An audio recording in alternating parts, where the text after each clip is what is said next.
সন্ধিৰ প্ৰথমটো গুৰুত্বপূৰ্ণ খবৰ ওলাই আহিছে। প্ৰথমটো খবৰ হৈছে কাইলৈ পুনৰ অসমত হ'ব শিলাবৃষ্টি। অসমৰ 6টা স্থানত হ'ব শিলাবৃষ্টি। ডিমা হাছাও, পশ্চিম কাৰ্বি আংলং, পূব কাৰ্বি আংলং, হোজাই, চৰাইদেউ, তিনিচুকীয়াত হ'ব শিলাবৃষ্টি। আঞ্চলিক বতৰ বিজ্ঞান কেন্দ্ৰই জনাইছে এই তথ্য এই মুহূৰ্তত জনাইছোঁ। এটা বিগ ব্ৰেকিং নিউজ। কাইলৈ পুনৰ অসমত হ'ব শিলাবৃষ্টি। 6টাকৈ স্থানত হ'ব শিলাবৃষ্টি। ডিমা হাছাও, পশ্চিম কাৰ্বি আংলং, পূব কাৰ্বি আংলং, হোজাই, চৰাইদেউত হ'ব, তিনিচুকীয়াত আৰু শিলাবৃষ্টি হ'ব। আঞ্চলিক বতৰ বিজ্ঞান কেন্দ্ৰই এই তথ্য জাৰি কৰিছে।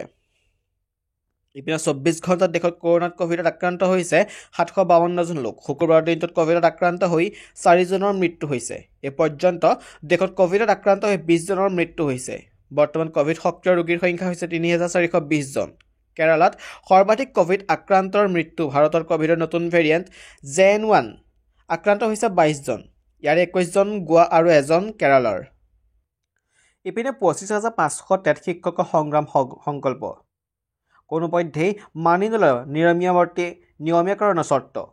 চৰ্তহীনভাৱে চাকৰি নিয়মীয়াকৰণ কৰাৰ দাবীত আজি লখৰাস্থিত উদয়ন কৃষ্টি সংঘৰ খেলপথাৰত টেট উত্তীৰ্ণ শিক্ষকসকল চৰকাৰৰ বিৰুদ্ধে গৰজি উঠিল। নিয়মীয়াকৰণৰ নামত চৰ্ত আৰোপ কৰি নতুন নিযুক্তিৰে দৰমহা বাৰ্ষিক বৃদ্ধি নাইকিয়া কৰি নতুন দৰমহা প্ৰস্তাৱ দিয়া ৰাজ্য চৰকাৰৰ বিৰুদ্ধে মুকলি খেলপথাৰত মুকলি আকাশৰ তলত প্ৰখৰ ৰ'দকো নেওচি অসমৰ বিভিন্ন প্ৰান্তৰ পৰা অহা হাজাৰ হাজাৰ শিক্ষাগুৰুৱে সংকল্প গ্ৰহণ কৰি মুখ্যমন্ত্ৰীলৈ প্ৰেৰণ কৰিলে বাৰ্তা।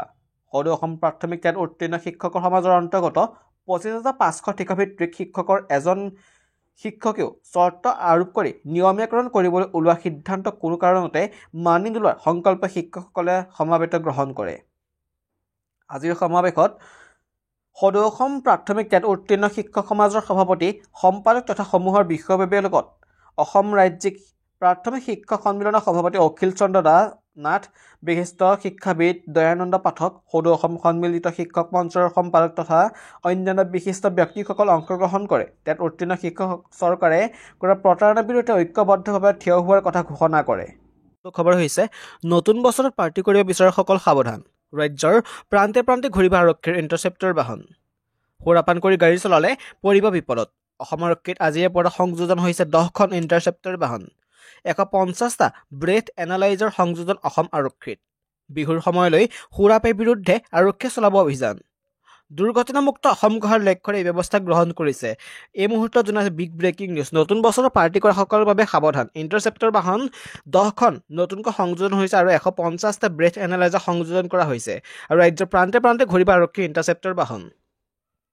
আৰু হ্ৰাস পালে বাণিজ্যিক চিলিণ্ডাৰৰ মূল্য। প্ৰতিটো চিলিণ্ডাৰত হ্ৰাস পালে 39.50 টকাকৈ। আজিৰে পৰা কাৰ্যকৰী হ'ল নতুন নিৰিখ।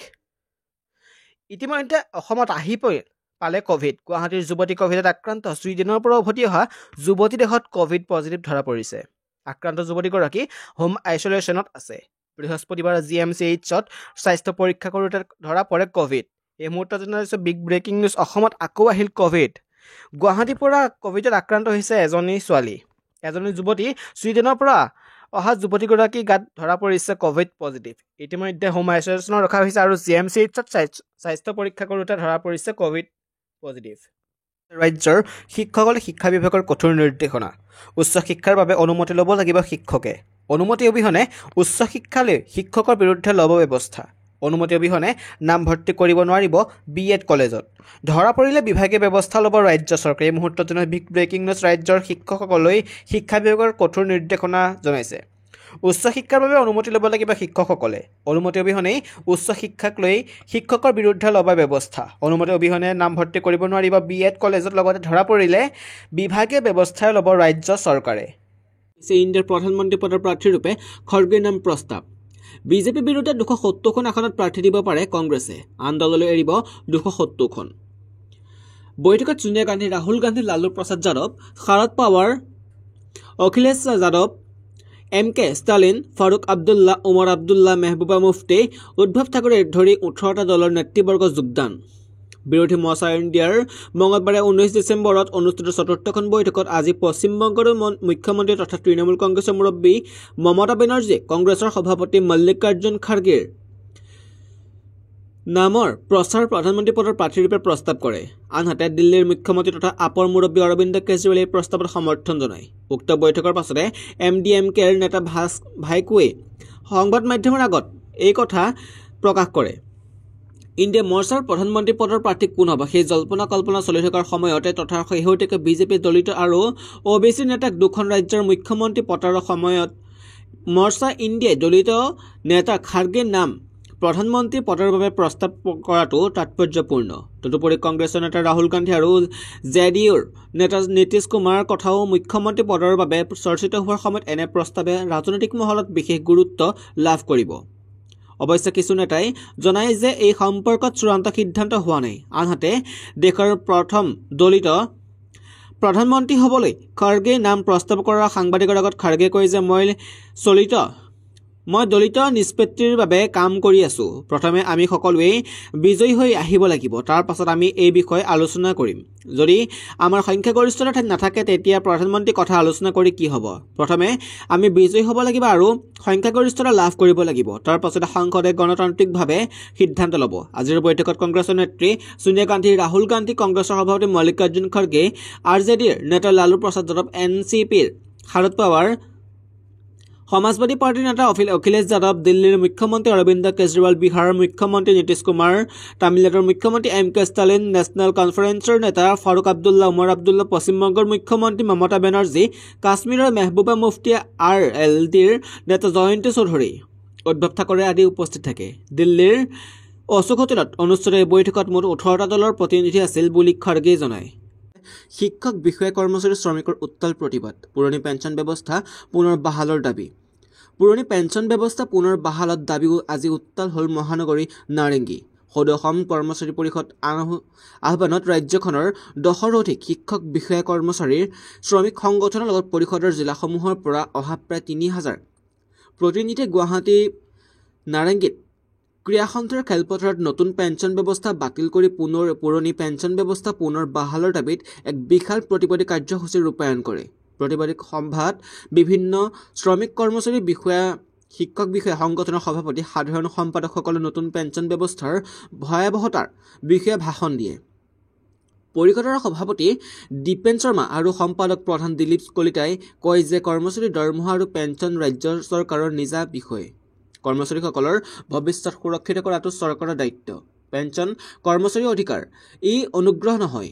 পেঞ্চন ব্যৱস্থাৰ লাখুটি, পেঞ্চন বৃদ্ধাৱস্থাৰ লাখুটি। নতুন পেঞ্চন ব্যৱস্থাই কৰ্মচাৰীসকলক আশ্বস্ত কৰিব পৰা নাই। বৰ্তমান এই আঁচনিখনৰ বিৰুদ্ধে সমগ্ৰ ভাৰতবৰ্ষত বিৰোধিতা হৈছে।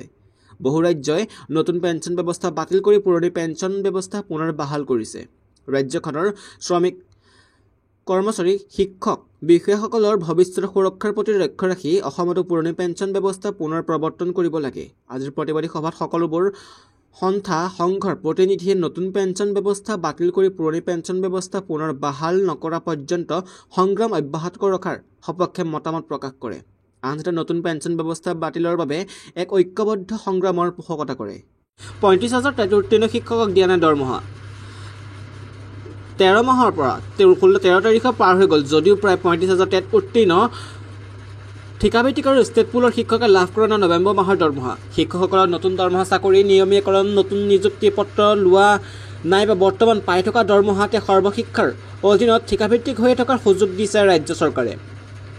11টা দৰমহা বৃদ্ধি হেৰুৱাব নিবিচাৰে যিসকলে ঠিকাভিত্তিক শিক্ষক হৈ থকাৰ ইচ্ছা কৰিছিল। তেওঁলোকৰ মনত নৱেম্বৰ মাহৰ দৰমহা বিলম্বই শংকাৰ সৃষ্টি কৰিছে। তেওঁলোকৰ মনত প্ৰশ্নৰ অৱতৰণ হৈছে যে ঠিকাভিত্তিক শিক্ষক হৈ থাকিলে ভৱিষ্যতে অনিয়মীয়া দৰমহা সন্মুখীন হ'ব নেকি। সদৌ অসম প্ৰাথমিক উত্তীৰ্ণ শিক্ষক সমাজে তেওঁলোকৰ ভৱিষ্যত সুৰক্ষাৰ বাবে দেশৰ প্ৰধানমন্ত্ৰীগৰাকীৰ ওচৰত সহায় বিচাৰি পত্ৰ প্ৰেৰণ কৰে কাৰ্যসূচী গ্ৰহণ কৰিছে। অসমৰ প্ৰতিজন প্ৰাথমিক টেট উত্তীৰ্ণ ঠিকাভিত্তিক শিক্ষকে দেশৰ প্ৰধানমন্ত্ৰীগৰাকীৰ পৰা ন্যায় আৰু প্ৰাপ্য বিচাৰি আজিৰ পৰা 15 ডিচেম্বৰলৈ এখনকৈ পত্ৰ প্ৰেৰণ কৰিব। এই দেশ এক বিধান কাৰ্যকৰী হৈ থকা দেশত অন্য ৰাজ্যই বেতন সুৰক্ষা সহ নিয়মীকৰণ কৰিব পাৰিলে অসমত কোনটো বাধাৰ সন্মুখীন হৈ শিক্ষকসকলে পুনৰ নতুন নিযুক্তি সদৃশ নিয়মীকৰণ কৰিবলৈ ওলাইছে তাকে লৈ শিক্ষকসকল পুনৰ প্ৰতিবাদী হৈ উঠিছে। মাহৰ 13 তাৰিখৰ পৰা হোৱা পাছতো নৱেম্বৰ মাহৰ দৰমহা লাভ কৰা নাই।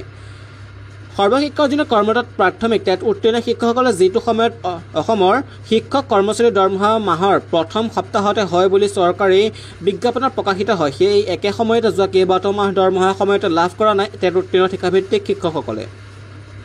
দূৰৰ জিলাত গৈ প্ৰাথমিক শিক্ষাৰ প্ৰসাৰ কৰা নিয়োজিত হৈ থকা শিক্ষকসকল কৰ্মস্থান আৰু গৃহস্থান দুখনকৈ ঘৰ পৰিচালনা কৰা সন্তান তথা বৃদ্ধ পিতৃ মাতৃক খৰচ বহন কৰা বেংকৰ ঋণৰ কিস্তি পৰিশোধ কৰা ইত্যাদি বিভিন্ন বিষয়ত সময়ত দৰমহা লাভ নকৰিলে শিক্ষকসকলক অৱস্থিত পৰিস্থিতিৰ সন্মুখীন হ'বলগীয়া হয়, যিয়ে কৰ্মস্পৃহা হ্ৰাস কৰে আৰু তাৰ পৰিণাম প্ৰাথমিক শিক্ষা ব্যৱস্থাৰ ওপৰত পৰে।